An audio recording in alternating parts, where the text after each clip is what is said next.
முதலாவது, அல்லாஹு தாலா உறங்குவதில்லை, உறக்கம் அவனுக்கு பொருத்தமானதும் இல்லை.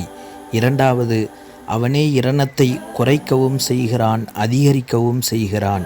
மூன்றாவது, இரவில் செய்யப்படும் செயல்கள் அனைத்தும் அடுத்து வரும் பகலின் செயல்களுக்கு முன்னால் அவனிடம் சமர்ப்பிக்கப்படுகின்றன. நான்காவது, பகலில் செய்யப்படும் செயல்கள் அனைத்தும் அடுத்து வரும் இரவின் செயல்களுக்கு முன்னால் அவன் பக்கம் உயர்த்தப்பட்டு விடுகின்றன.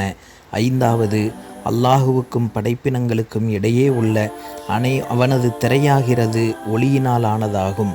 ஒருவேளை அவன் அத்திரையை அகற்றினால் அவனது படைப்புகளில் எவற்றின் பார்வை அவன் பக்கம் திரும்புமோ அவை அனைத்தையும் அவனது திருமுகத்தின் பிரகாசங்கள் எரித்துவிடும் என்ற 5 வாக்கியங்களை ஒரு முறை நபி ஸல்லல்லாஹு அலைஹி வஸல்லம் அவர்கள் எங்களுக்கு சொன்னார்கள் என்று ஹஸரத் அபூ மூஸா அஷ்அரி ரலியல்லாஹு அன்ஹு அவர்கள்